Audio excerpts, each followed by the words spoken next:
In the headlines, Zamfara orders closure of all schools, imposes curfew in 16 local government areas. Two-story building under construction collapses in Anambra. Court stops APC Congress, restrains Mai Malabuni. And on the foreign scene, UN conference discusses migration in Africa.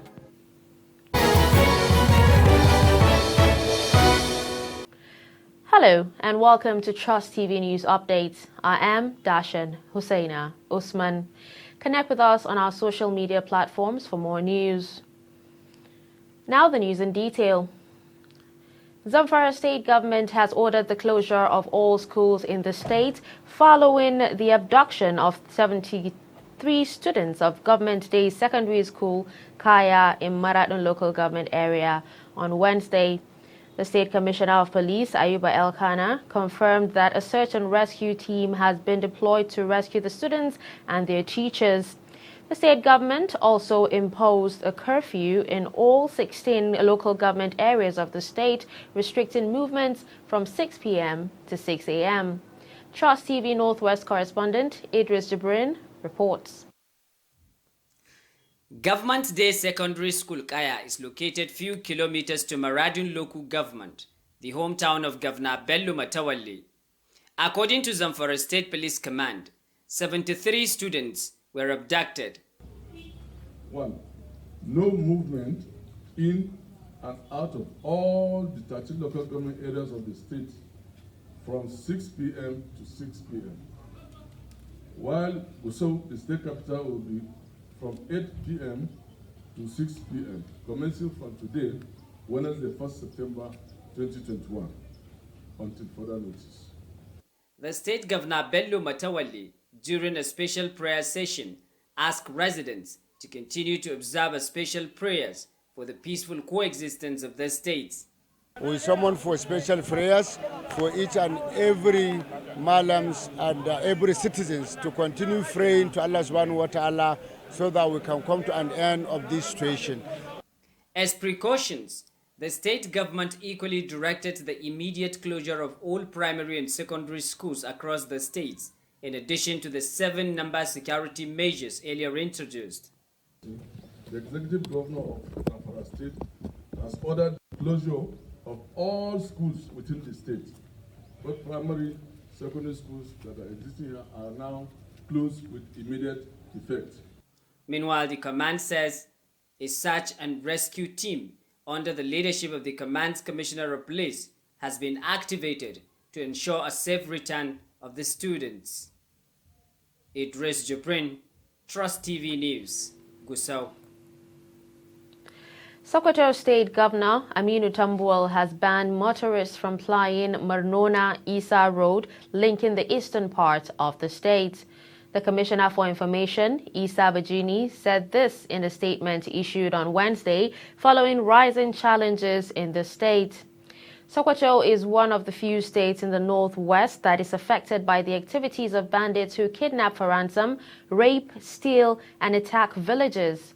The commissioner said the principal signed the order in exercising the powers conferred on him by Section 176, subsection 2 of the 1999 Constitution, as amended. The order, known as Security Challenges Containment Order, also seeks to suspend the sale of all animals and transportation of cattle in trucks or lorries in 13 local government areas of the state. Police in Jigawa say they have arrested 8 suspects for allegedly attacking 3 persons living at a settlement in Yendamo village, Suletan Karkar local government area of the state, causing the death of a 30-year-old man. The police public relations officer, Jigawa Command, ASP Lawan Shisu, confirmed the arrest to newsmen in Dutse on Thursday. He explained that the suspects attacked the victims after they allegedly found their stolen animals at the settlement. The spokesperson added that the 3 victims sustained injuries and a team of policemen that rushed to the scene conveyed them to Suletan Karkar Primary Health Care Center for treatment. He added that the Commissioner of Police in the state, Mr. Ali Saleh, had directed the case be transferred to the State Criminal Investigation Department for discreet investigation. Bandits have reportedly opened fire on the vehicles of 3 lawmakers in the Nasarawa State House of Assembly on Wednesday. It is reported that the victims were attacked on the Akwanga-Lafia Road in the state. The police public relations officer in Nasarawa, Ramhan Nansal, who confirmed the incident, said one of the victims reported the attack to Adeshina Shoyemi, the Commissioner of Police. The police also added that the Commissioner of Police had deployed officers of the anti-kidnapping unit to comb the area, and one suspect has been arrested. Nansel, while addressing journalists shortly after the attack, disclosed that 3 lawmakers narrowly escaped assassination during the attack. A 2-story building under construction in Uragu of Newi, Anambra State, has collapsed from an adjoining compound. Eyewitness said a substantial part of the building, said to be in dispute, reportedly fell in the morning when residents were preparing for the day's business. The eyewitness said that a middle-aged woman narrowly escaped from being trapped. Husband of the escaped lady, Clement Ojuku, said the structure destroyed a wing of his house, causing extensive damage to 3 of his big generating sets. Senate President Ahmed Lawan has led a delegation of senators to Kaduna State to condole with Senator Bala ibn Na'Allah over the loss of his son, who died last Sunday. Our correspondent, Fatima Saleh Ladan, has more.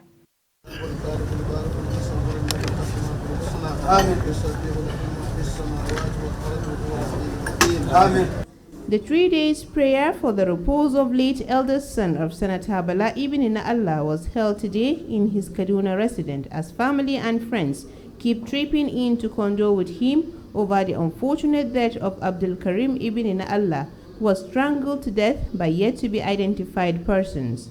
The Senate delegation, led by Senate President Senator Ahmed Lawal, were also in attendance. He prayed for the repose of late Abdul Karim and called on the security agencies to do their utmost best in fetching the perpetrators of the dastardly act. Inna lillahi wa inna ilayhi raji'un. Kullu nafsin dha'iqatul maut. May the soul of Abdul Karim Bala ibn Allah rest in Al-Jannat al-Firdaus. We have come to condole with our friend, colleague, and brother Senator Bala ibn Allah over the death of his son, our son. We have come in a delegation from the Senate.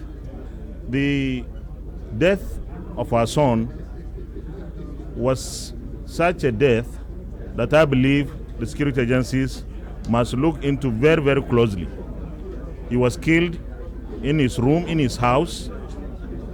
I believe that something must be we need to look at it differently from the normal, usual banditry attacks, because for someone to break into somebody's room and kill the person at the risk of maybe delving into what the security agencies are doing, I believe that that is some kind of assassination or murder. He also urged the security agencies not to relent in their effort and also do more in safeguarding the lives and property of every Nigerian, as the government is always ready in providing them with more resources. We have lost so many Nigerians, and I believe that the security agencies must work hard to ensure that the lives and property of Nigerians are protected. On our part, as a government, as a legislature, we have always been forthcoming with support for more resources, more platforms for our security agencies to do better. I believe that the focus of this administration is to ensure that we improve the security of lives and property of Nigerians, and we'll continue to do that. The recent acquisition of more platforms and the super tucanos, particularly by the Nigerian Air Force, show that the government is so committed to providing more resources. So we expect our security agencies that have been given more to do more in terms of fighting banditry, insurgency, and other forms of security challenges across the country. Among the delegations were Senators Abdullahi Adamu, Ali Indume, Adamu Aleru, and also the former governor of Borno State, Kashim Shettima, was also in attendance. It will be recalled that late Abdul Karim was strangled and found dead in his residence at Malali GRA in Kaduna North Local Government on Sunday. Fatima Saleh Laden, Trust TV News, Kaduna. A High Court sitting in Asaba has stopped the scheduled APC Local Government Congress in Delta State slated for September 4. The court, presided by Justice Onome Marshal Umukoro, also restrained Yobe State Governor Mai Malabuni and other members from acting or parading themselves as All Progressives Congress National Caretaker Committee until final determination of a substantive suit before the court. APC Deputy Chairman Olorogun Elvis Ayomano, leading other officials of the Delta APC, had approached the court over July 10 APC World Congress in the state. You're still watching Trust TV News Update. Coming up after the break, booming charcoal business in Adamawa. Do stay.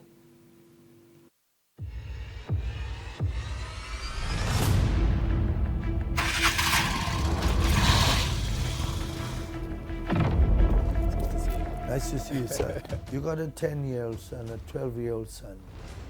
He's a shill boy. Yeah. And how did he get to that stage? You allowed it to happen. You allowed it to fester. It's like a cancer. It's a failure of the family, a failure of the society, and a failure of governance. We are still going into some other hideouts to see if any apprehensions will be made tonight.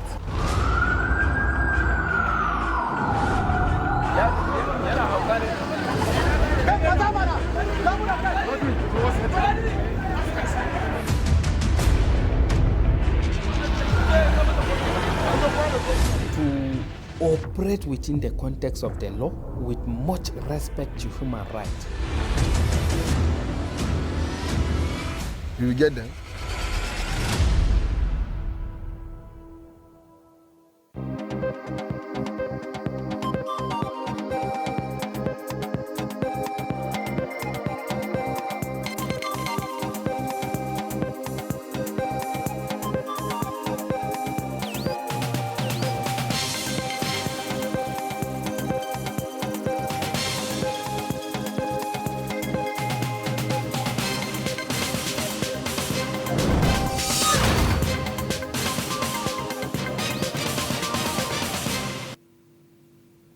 Welcome back. You're still watching Trust TV News Update.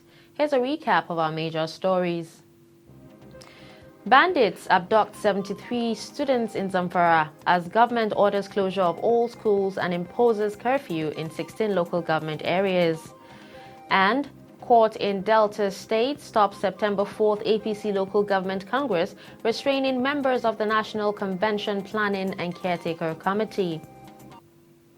Still in the news, Nigeria's Center for Disease Control said the country recorded 582 new COVID-19 cases as of September 1, bringing total infections to 193,013. The NCDC said this via its official website on Thursday morning, adding that the recent surge was driven by the spread of the Delta variant in the country. The 582 fresh cases reported on Wednesday indicates a decline from the 626 cases posted the previous day. The Public Health Agency said the fresh cases were reported from 15 states and the FCT. It stated that on the day under review, 241 COVID-19 patients recovered and were discharged from various isolation centers across the country, while 11 persons died of complications from the virus. It also noted that so far, 179,000 recoveries and 2,480 deaths have been reported in the country. The NCDC noted that the number of active coronavirus infections in the country had, however, increased from 11,203 reported on Tuesday to 11,533 on Wednesday. World Health Organization says it has identified a variant of the coronavirus labeled as MU, which may be resistant to vaccines.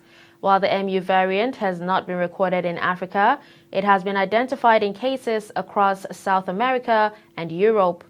The World Health Organization said the variant contains genetic mutations that indicate natural immunity. Current vaccines or monoclonal antibody treatments may not work as well against it as they do against the original ancestral virus.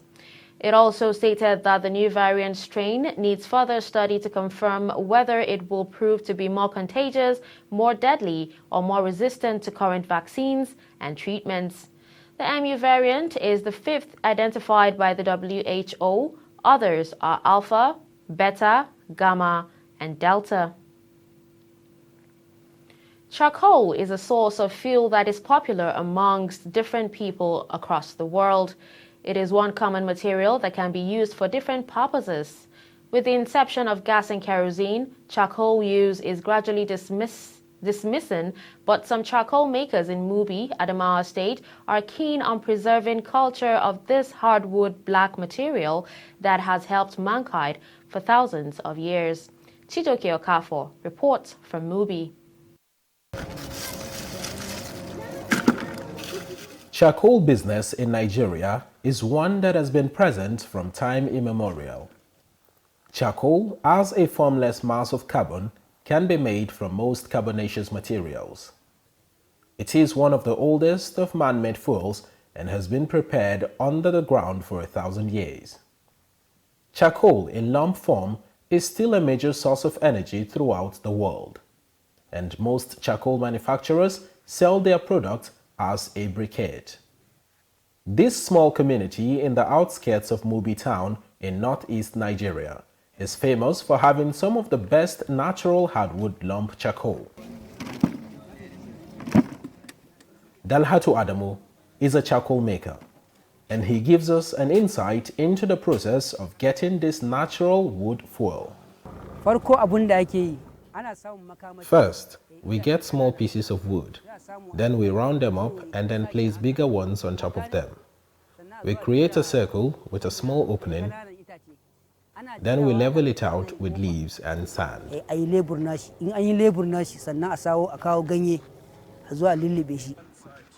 Just like Dalhatu, a lot of community members here benefit immensely from this business, and they say they derive joy from working for their money without having to depend on anyone. The business of charcoal sustains us well.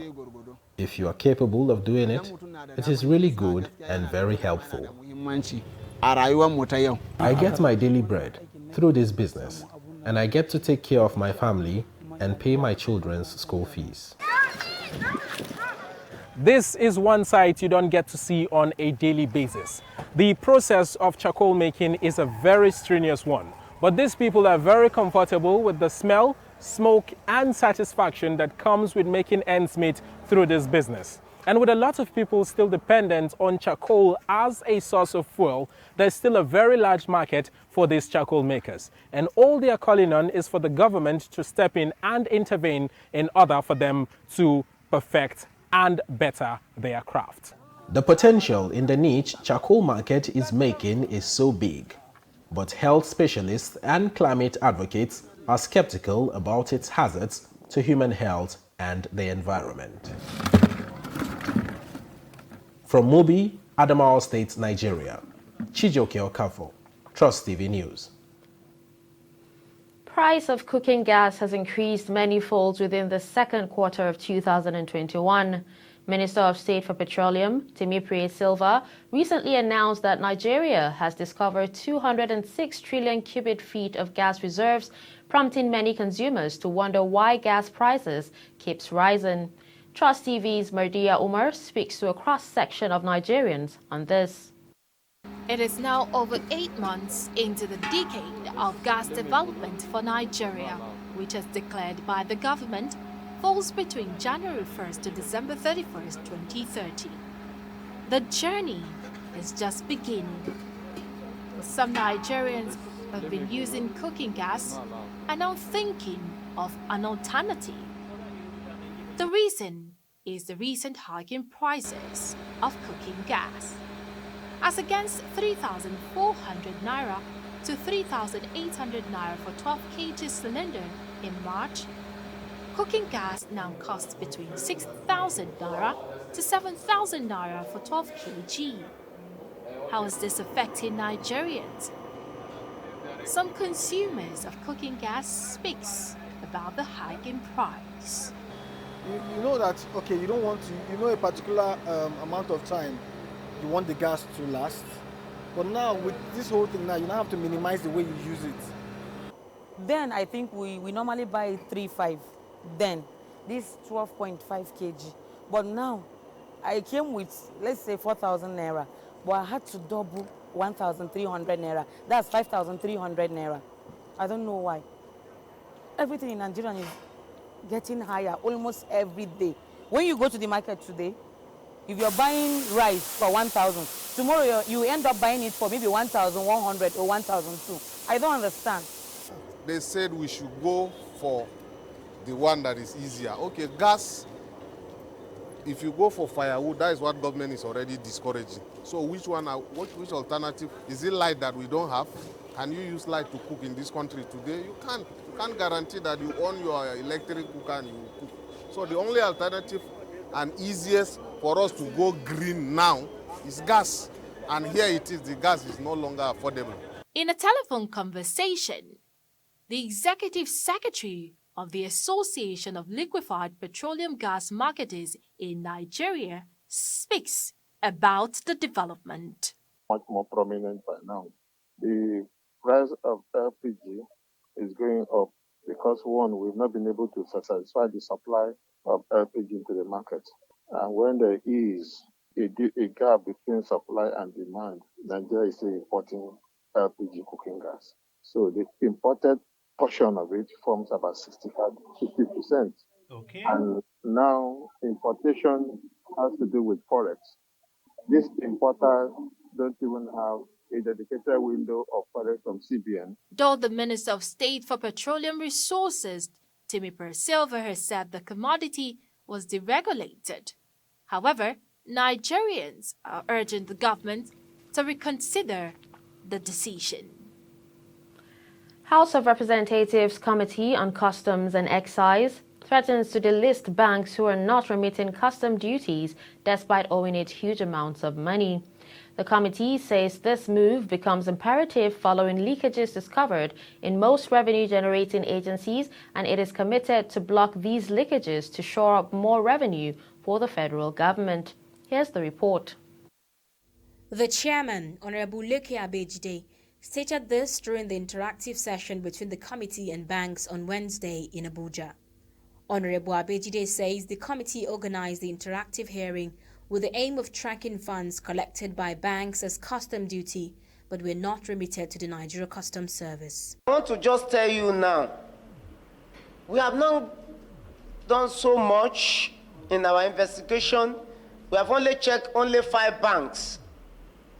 And I can tell you now authoritatively that we have discovered 10.6 billion. 5 out of the 18 banks invited appeared before the committee. These include the Guarantee Trust Bank, Standard Chartered Bank, Primus Bank, United Bank for Africa, and EcoBank. Their invitation is to give account of unremitted 10.6 billion discovered by consultant auditors. The clarification that it is not the physical document that we are looking for, but whatever information that we can find from our system. Be rest assured that as a very credible bank in the country, we cannot, you understand, say today there is any information that we cannot be able to. If we are not talking about the physical document. Physical documents have been burnt, but we'll go back to our system and bring the electronic information. On the unremitted figure, we had a total of 410 million. And then we have the excess COT of 22 million. And we have delay in remittances, totaling about 17.5 million. So everything, as you rightly put it, Chair, came to 450 million. SLA did not state that we should adopt any particular software. It does not state that. Any application. The SLA did not state that. It did not even state we should use Pay Direct. We are happy, like I said, the reconciliation is ongoing. We had to come for this meeting. If you give us time, we will conclude the reconciliation and prove to you that we are not owing 1 naira. UBA was sent out of the hearing because neither the MD nor the executive director showed up, but was given another date to reappear. Providence Bank was able to impress the committee with their payment performance. A breakdown of the amount not remitted according to the committee include EcoBank PLC 450 million naira, Standard Chartered Bank PLC 2.4 billion naira, Guarantee Trust Bank 107 million naira, and Providence Bank Nigeria PLC 203 million naira. The committee will resume sitting in 2 weeks when all the banks will reappear with evidence of payment. The Nigerian Meteorological Agency has predicted heavy rainfall across some Nigerian states. Here's the report. Nigerian Meteorological Agency says Cross Rivers, Akwa Ibom, and Delta, 3 coastal states to the south of Nigeria, are expected to experience heavy rainfall. It also predicted chances of moderate to heavy rainfall over parts of Niger, Kwara, Oyo, Southern Kebbi, Kaduna, Plateau, Taraba, Southern Adamawa, Rivers, Bayelsa, Lagos, Ondo, and the Southern Osun states. Other parts of the country have been advised to brace for light rains. It added that there could be disruptions of traffic due to flooded or closed roads, reduction in visibility, possible disruption in flight operations, damage to mud houses and makeshift structures, possible damage to roads and bridges. So far, NIMET has placed 26 states on red alert, and the authorities have asked Nigerians to prepare themselves for severe weather conditions, especially flooding. Dashan Hussaina Usman, Trust TV News, Abuja. And finally, on the foreign scene, exploitation of migrants in Africa and the protection of their human rights were among the topics discussed by officials at a conference looking at the impact of migration across the African continent. Representatives from the United Nations and the International Organization of Migration, as well as officials from African countries and the African Union, took part on Wednesday in the last day of 2-day discussions on migration and human mobility inside and outside the continent. Speaking during the meeting, Felipe González Morales, the UN Special Rapporteur on the Human Rights of Migrants, said the coronavirus pandemic conflicts, food insecurity, and climate change were some of the major factors forcing people to move in and out of the continent. He highlighted the criminalization of migration in some countries, which he said had led to the increase in the smuggling and trafficking of the migrants. Morocco's Foreign Minister, Nasser Bourita, agreed, describing migrant smuggling and trafficking as the real scourge. It's a wrap on Trust TV News Update. Don't forget to follow us on all our social media platforms. I am Dashan Hussaina Usman. Thanks for watching.